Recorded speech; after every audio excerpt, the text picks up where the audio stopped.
नमस्कार साथियों, एजुकेशन 9.0 में आपका एक बार फिर से वेलकम। आप देख सकते हो 8वें वेतन आयोग के गठन की जैसे ही घोषणा हुई, आप देख सकते हो उसके बाद में टेबल को लेकर चर्चाओं का दौर जारी हो गया कि क्या टेबल है वो भी जारी होने वाली है जल्द। आप देख सकते हो लेवल 1 से लेवल 18 की सैलरी का जो चार्ट क्या बनने वाला है इस वीडियो में अपने जानेंगे।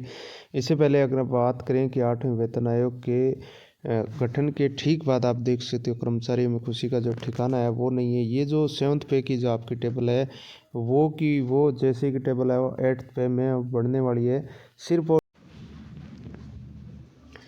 नमस्कार साथियों, एजुकेशन 9.0 में आपका एक बार फिर से वेलकम। आप देख सकते हैं जो वेतन आयोग अभी जो घोषणा हुई है उसमें कितनी सैलरी बढ़ेगी, किस प्रकार से ये जो पूरा आपका जो प्रोसेस रहेगा वो इस वीडियो में अपने हल करने की कोशिश करेंगे और एक एग्जाम्पल की सहायता से समझेंगे कि किस प्रकार से ये प्रोसेस होने वाली है। आप देख सकते हो 8वां वेतन आयोग जो 7वां वेतन आयोग था उसकी सिफारिश 31/12/2025 तक का वो थी, तो वो 31/12/2025 के बाद में 7वां वेतन आयोग है वो जो उसकी जो लिमिट थी वो पूरी हो रही है। उसके बाद में 1/1/2026 से 8वां वेतन आयोग वो लागू हो रहा है। जी हाँ दोस्तों, इसकी सिफारिश सरकार ने कर दी है। जल्दी इसकी जो कमेटी अध्यक्ष और जो पूरी जो प्रारूप है समिति है उसका भी खुलासा होगा, आप देख सकते हो।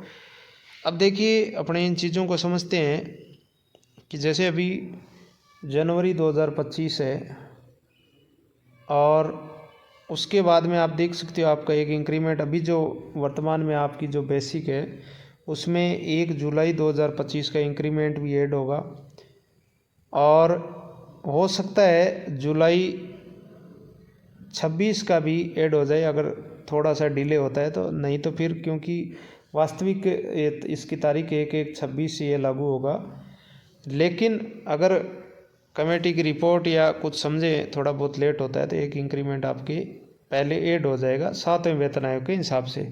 डीए की बात करें वर्तमान में अभी आपके 53% चल रहा है। अभी जनवरी का जो आने वाला है वो 3% अगर अपने अनुमान लेके चलें, फिर जुलाई 25 का 3% जो मिनिमम अपने लेके चल रहे हैं। उसके बाद में फिर जनवरी 26 का 3% लेके चले तो 62% से अधिक आपका जो डीए हो जाएगा। इसके अलावा अपने एक छोटा सा एग्जाम्पल लेके समझें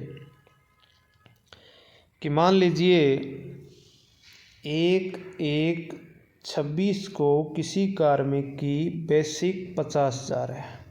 फॉर एग्जाम्पल मान लेते हैं 1 जनवरी 2026 को किसी कार्मिक की बेसिक 50,000 है और उसका डीए अगर अपने 62 से लेके चलें, ये मिनिमम है 62, इससे ज़्यादा ही होगा या फिर 62 से कम तो नहीं होने वाला है, मिनिमम लेके चलें तो 31,000 इसका डीए हो गया। HRA 10% के हिसाब से लेके चले हैं तो 50,000 का 5,000 इसका HRA हो गया। कुल मिला के 86,000 रुपये इसके बन रहे हैं किसी कार्मिक के। अगर मिनिमम अपने लेके चलें जो सोशल मीडिया पर चल रहा है कि फिटमेंट फैक्टर अगर 1.92 रहे तो कितनी सैलरी है वो बढ़ेगी। जी हाँ दोस्तों, समझते हैं अपने। अगर फिटमेंट देखिए पूरा जो स्लैब बनेगा, चार्ट बनेगा, वो पूरा का पूरा फिटमेंट फैक्टर पर ही डिपेंड करता है। अब देखिए अगर 1.92 फिटमेंट फैक्टर रहता है तो आपकी बेसिक हो जाएगी किसी कार्मिक की 50,000 है उसकी हो जाएगी 96,000, क्योंकि बेसिक मल्टीपल होगा फिटमेंट फैक्टर से, तो 96,000 उसकी बेसिक हो गई। अब आप सभी जानते हैं कि डीए वापस 0 से शुरू होगा। जो डीए 62, 63, 65 जो आपको मिल रहा था वो अब 0 से शुरू होगा। अब डीए 0 हो गया तो वो उसमें 0 और HRA मान लेते हैं कि 10%, हालांकि 8 भी हो सकता है। ये 8, 16, 24 वाली स्लैब वापस नए सिरे से शुरू होगी। फिर भी मान लेते हैं 5,000 आपके HRA इसमें ऐड होगा तो 1,01,000 रुपये बन गया। जो पहले 86,000 रुपये वर्तमान में बन रहा था 7वें वेतन आयोग में, वो 8वें वेतन आयोग में 1,01,000 बन रहा है।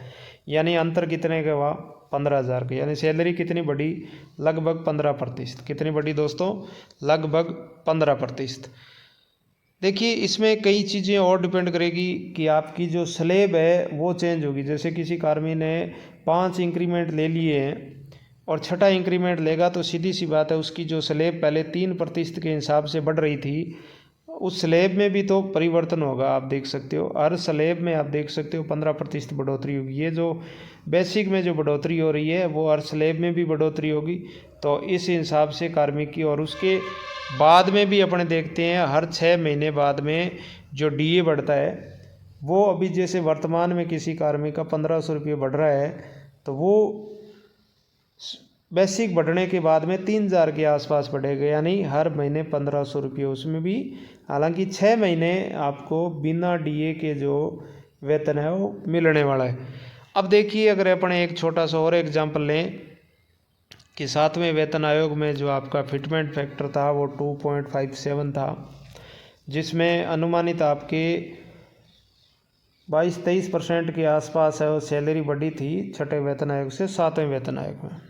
अब मान लेते हैं अपने फिटमेंट फैक्टर अगर 2.32 रहता है, यानी 7वें वेतन आयोग से भी कम रहता है, फिर भी मान लेते हैं, तो किसी कार्मिक का जो बेसिक 50,000 था वो अब बेसिक हो जाता है 1,16,000 रुपये, यानी बेसिक मल्टीपल टू आपके जो फिटमेंट फैक्टर है उससे वो गुणा होगा, सीधी सी बात है। उसके बाद में 1,16,000 इस कार्मिक का बेसिक हो गया। फिर मैंने वही बताया आपके जो डीए है वो वापस से क्या हो जाएगा, 0 हो जाएगा। एचआर इसमें इंक्लूड कर देते हैं अपने, तो ये 1,21,000 के आसपास कार्मिक का वेतन बन रहा है।